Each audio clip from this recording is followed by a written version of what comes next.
Hi, I'm Jeff Sharon from UCF Sports Night. You can now watch UCF TV 24 hours a day on Bright House Digital Channel 1.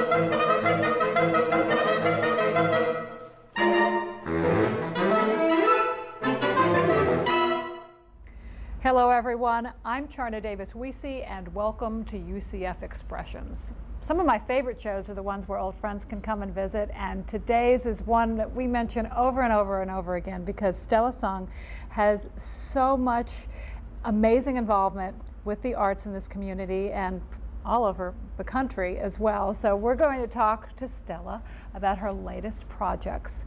Stella, thank you so much for joining us. Thank you, John. It's great to be here It's again. always kind of like having a friend come. Yeah, it is, isn't it? We can Sit just chat down away. and forget about the camera. It's a good thing. We've got so much to talk about. You've been doing so much. Should we just go right into it? Let's talk Sure. about your latest involvement with the Orlando Philharmonic Orchestra. Very good. Which is so lucky for us and for Orlando. Well, thank you. To have you as an integral part of that orchestra as its composer in residence. Now, is that something that many orchestras have? Well, yes. Most leading orchestras in the country have a composer in residence, someone that works with the orchestra, works with the music director. Some of the duties include looking at new scores, because a lot of orchestras get solicitations by many composers who want to get their music played by the orchestra. And you don't really want to take the time to assemble the orchestra to try it out. Right, no, they can't afford that. It takes too much money. It takes a lot of money and a lot of effort, and some orchestra will get maybe 100, 200 scores, and so it's impossible for the music directors to go through everything. So in some cases, the composer in residence sort of acts as a fielding for some scores, and also we act as advocates for new music. Because a lot of people are still kind of afraid of contemporary music, especially in the concert hall. And it's kind of an interesting thing because people will go to see, new movies and they'll listen to the latest pop songs. Watch American Idol. Watch American Idol and see who's coming up on the charts, see a new play, and all these kinds of things that people will do. But new music, contemporary music, is kind of scary for lots of people. So the composer in residence very often acts as someone who is kind of an advocate and can work with the community and work with the orchestra in sort of giving a little bit a face to new music. And you talk about new music, some people are thinking Stravinsky, that's new for them. Yes, right, it's true, and a lot of it is just, unfamiliarity. People are also afraid of dissonances and sounds that sort of make them a little bit edgy, but it's part of the culture, and it's part of a reflection of what's going on and the sort of ideas that composers have that they want to express through music and about what's going on in the world that they live in. And there was once a time when the old classics was new. Absolutely. Beethoven controversial. was definitely new music at the end when he was living, and not everyone liked Beethoven. So things move along in that way. But I'm really happy to be a part of this new initiative. This is Orlando Phil's first composer in residency, and I hope will not be the last. I hope that they'll have many more after me, and it's very exciting for all of us. I think it's a nice partnership. When you get a new piece and you get a score, can you look at the notes and hear it in your head? Well, it depends or you get a feel of what it's going to be. Yeah, it depends, of course, on how complex the music is. And nowadays, a lot of composers will provide what's called a MIDI version, sort of a computerized version of the music. And so it makes it a lot easier for people to listen to and get immediate feel for what the music might be. So that helps. But you do get to a certain place in being able to sort of hear what the music will be like and have a sense of what it will be like and whether it's appropriate for that particular ensemble or orchestra.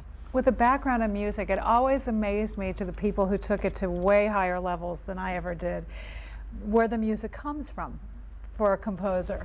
And I think once we talked about this, and sometimes the composer doesn't know where the music comes from. It just comes, thankfully. It does. A lot of times it does. We get ideas from things that we've heard before in some sense, or some kind of a visual stimulation. For me, visuals are very important. So what led to perhaps my work with the Orlando Phil is kind of a history here. For the 2003-2004 season, which was the Orlando Phil's 10th anniversary season, they commissioned a work from me at that time, and I called it Constellations. And that was based on images that I had seen from the Hubble telescope.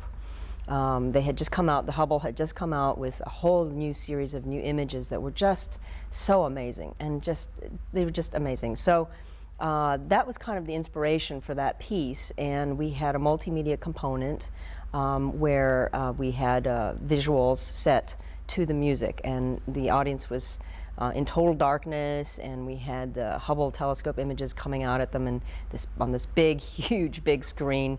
So it was a real kind of an event. And then last year I did a new work for them, which was called Rockwell Reflections, and that was based on a series of paintings that I had chosen from a traveling exhibit of Norman Rockwell's work called American Chronicles: The Art of Norman Rockwell. The exhibit is housed during the summer at the Rockwell Museum in Stockbridge, Massachusetts, which I actually went to visit this summer. It's beautiful. It's so gorgeous. And to see those in person, when I was visiting here, my children and I went to see it, and it's a whole different experience to see the paint strokes. It is. That he did. It's almost, you think by looking at it, you think it's a photograph. Well, yes, it's amazing, and that was the sort of the genius of Rockwell. And so the exhibit has been traveling the country, and will be traveling the country for the next 5 years. The music director, Christopher Wilkins of the Orlando Philharmonic, asked me if I would be interested in doing a new piece based on some images of Rockwell. So we sat together, we chose, I ended up choosing 5 different images, very different images, and then I set those to music. So the inspiration came from that source, and in fact that work is actually sort of circulating around. Orlando. Yeah, it has left Orlando. It has left the building. Yes, it has left Orlando. Isn't that great? Circulating a bit around the country now. And in Virginia, you could get the chance of working with a female conductor, which is what I wanted to do. Really? When I was studying music. That was my goal. But at that time, I won't mention how many years ago, we all have an idea, I was told, there's no way. Yeah, it's there is no room for a woman. Forget about it. You're not majoring in music because you're going to starve, and you're not going to be a conductor. well, yeah, that's one of the things that we do face.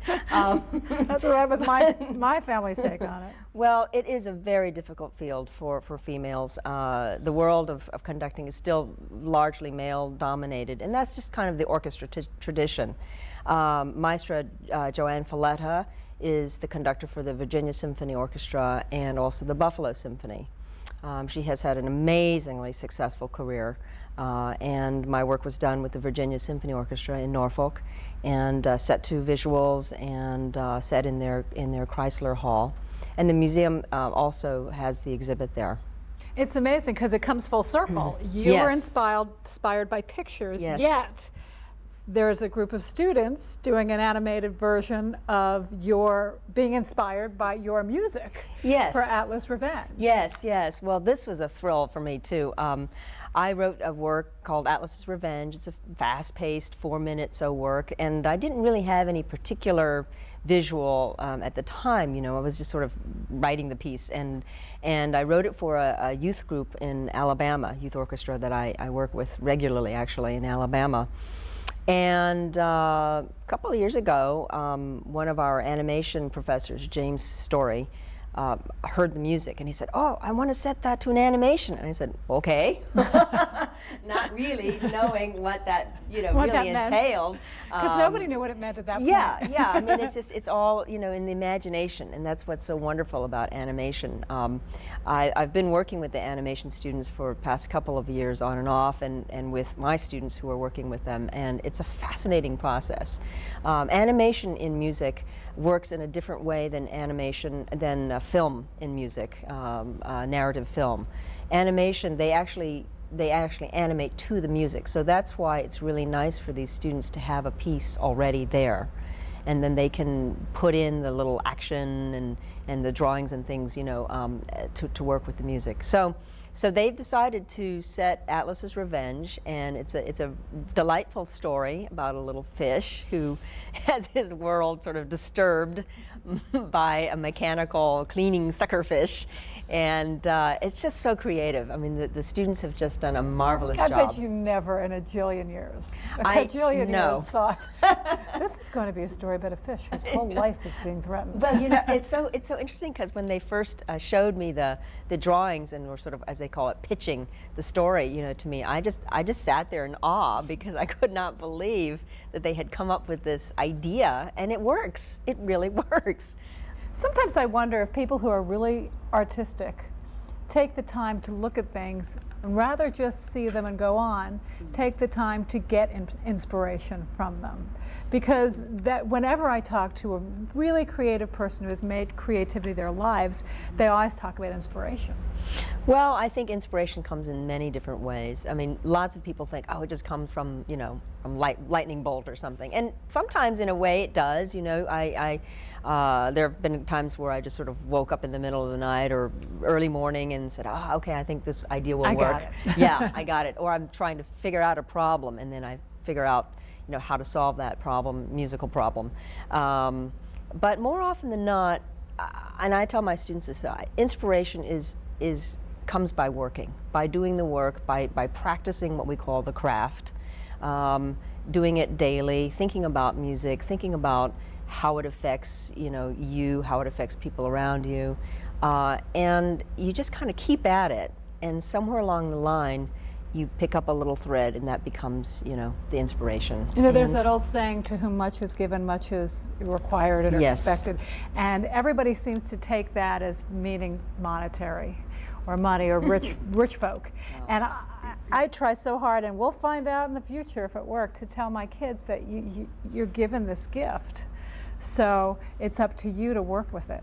Yes, I mean, I feel very blessed. I came to composition rather late. My background actually is as a classical pianist, and I started doing some composing when I was doing my master's degree at the University of Florida. And I never thought I'd be like a professional composer, because I just played other people's music.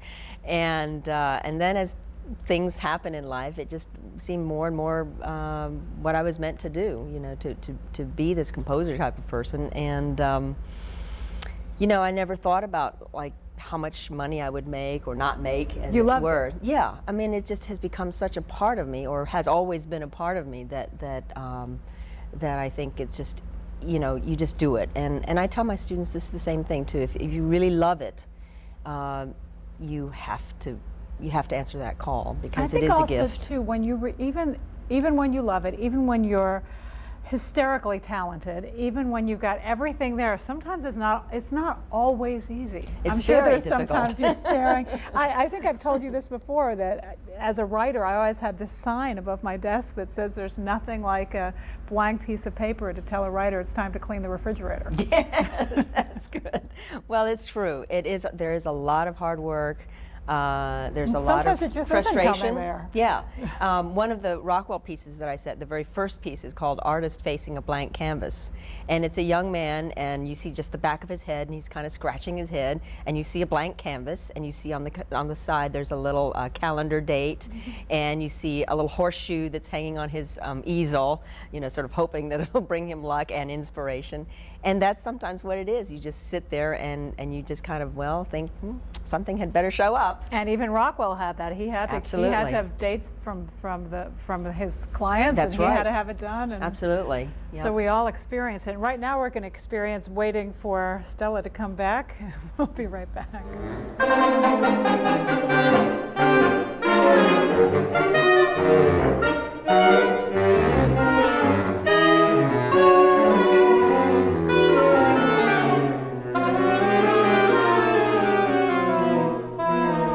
Hey everyone, we're back. We're talking with the amazing, I don't mean to embarrass you, but everybody agrees, the amazing Stella Sung, and we're talking about inspiration. And that's what I love about doing this show, is because sometimes, you know, you go along in your life and you hit that part where you're stuck. Everybody gets stuck. Yes. And then I come here and all of you folks are just so passionate about what you do. It's inspiring. Well, It thank is you. inspiring. And I bet you get a lot of inspiration from your students as well. I do, always, always, and I love teaching. I've always loved teaching. I started teaching when I was 16, and I'm still at it, so I guess that must mean something.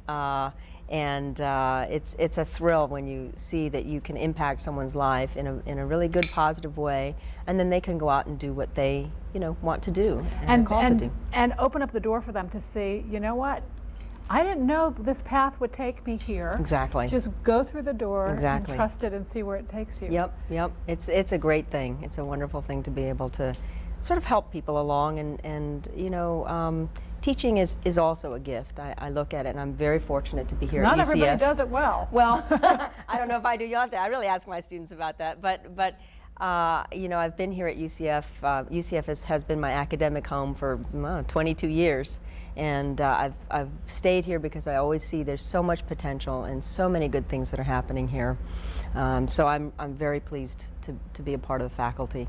So we moved from Rockwell Yes. to one of my favorites. My dog is even named after him. I don't know if that's a good thing or bad thing. Abraham Lincoln Yes. is Yes. another project of yours. Yes, Chris Wilkins, the conductor of the Orlando Phil, came up with a very interesting program centered around Lincoln and the Civil War. And he approached me about writing a piece to fit into this program. So I wrote a work in about a week and a half, actually, and talk about inspiration. I guess that was, I hope, time will tell, that it was proved to be inspirational. I started doing a little research into Lincoln and into the Civil War, which I really didn't know a whole lot about. Because they really gloss over it. They with do. us when they teach it. Yeah, to us. you know, and then I started realizing it is such an amazing part of American history. I mean, Lincoln as a figure who has become sort of just this iconic figure, but the whole period of the Civil War, truly tragic in many ways, but also something that had to be in order for us to be where we are today. So I actually read several biographies about Lincoln. Fascinating man. I did not realize that he suffered from depression, which was then at that time called melancholia, from his mid-20s. And so the piece that I wrote reflects a little bit about this. It's called Lincoln's Battle. And it's a little bit about the external battle. You hear little quotations of two of favorite Lincoln's pieces were Dixie and the Battle Hymn of the Republic. So I use little quotations of that in the music. But it's also about the internal battle. What this man, who was basically a very fair-minded man, from all accounts, he didn't even like killing an animal. And yet here he was, the He truly central, was the gentle giant. yes, and you know, here he was, the figurehead for this most horrific part of American history. In the Battle of Gettysburg, 40,000 to 50,000 men died in 3 days of battle.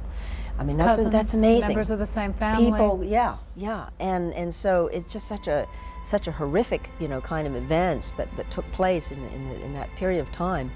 So I tried to portray a little of that, what I thought would be kind of the emotional turmoil that Lincoln must have faced, and yet he believed and knew that this was his duty, that he believed that this was what he was called to do, to serve the country in this way.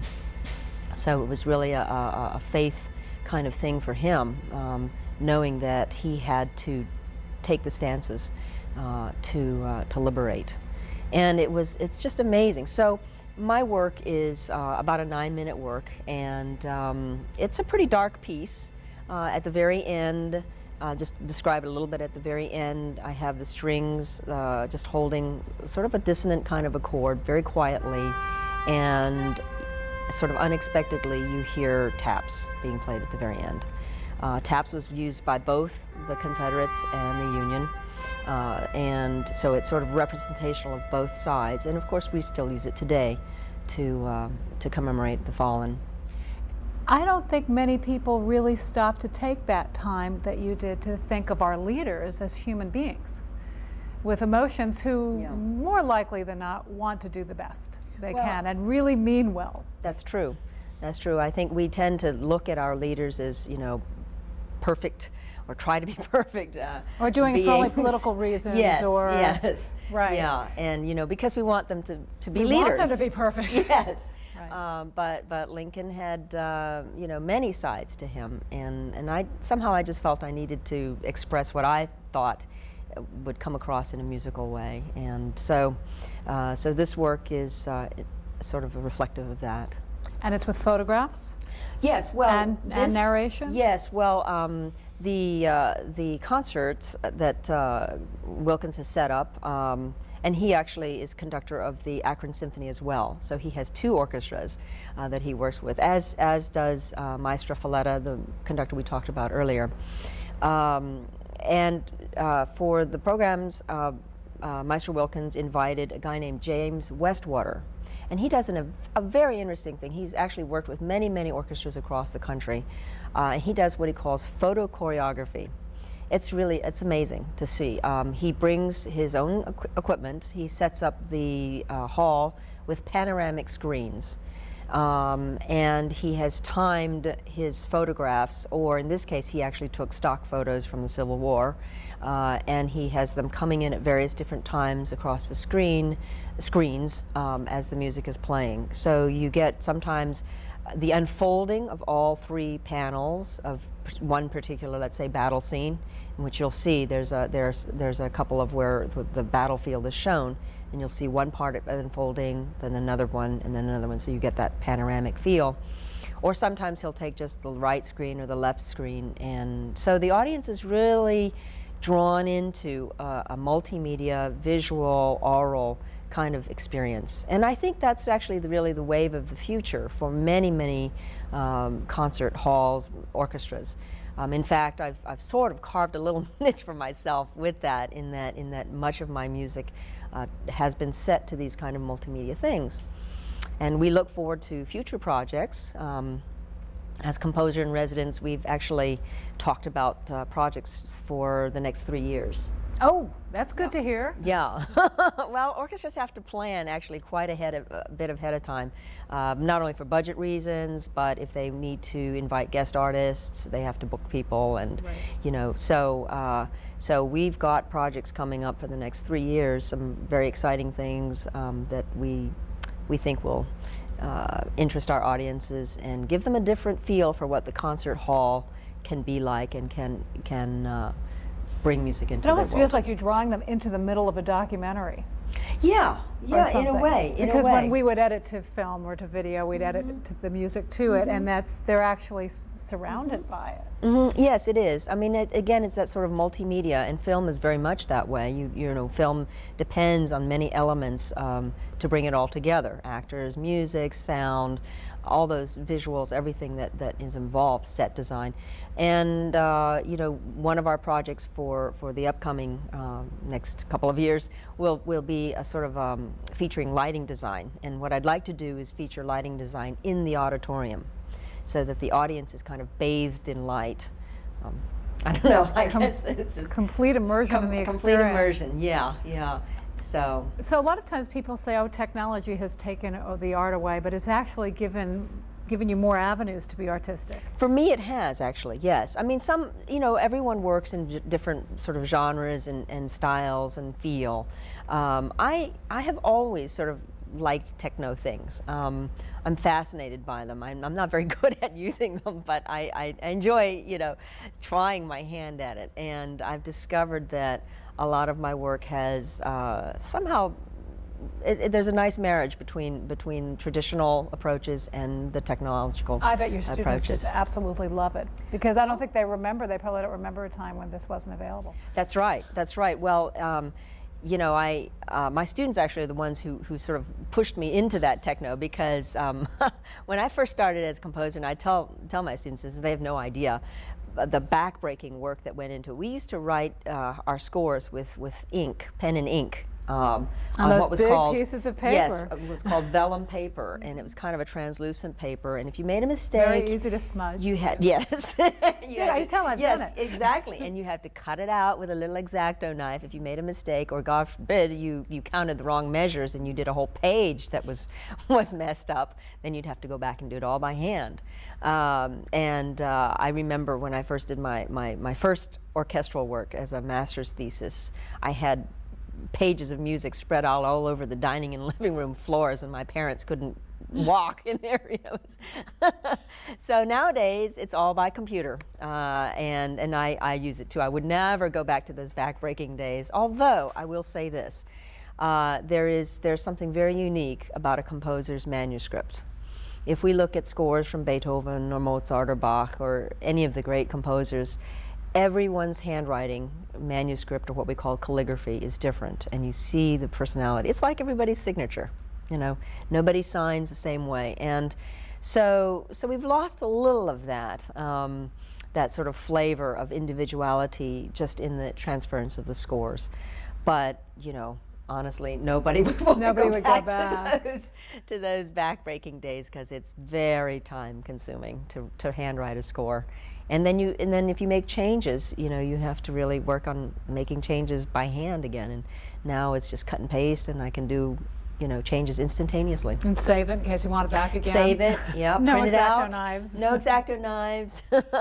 It's a lot easier. Stella, thank you so much for joining us. It's always such a pleasure, and as I said, so many times it seems like you're here because so many people in the arts talk about you and your inspiration and how you help them. Well, thank you. It's and been my pleasure. We know you'll be back many more times. Thank you, Charna. It's great to be here. Thanks, Stella, and thank you for watching. We'll see you again next time on UCF Expressions.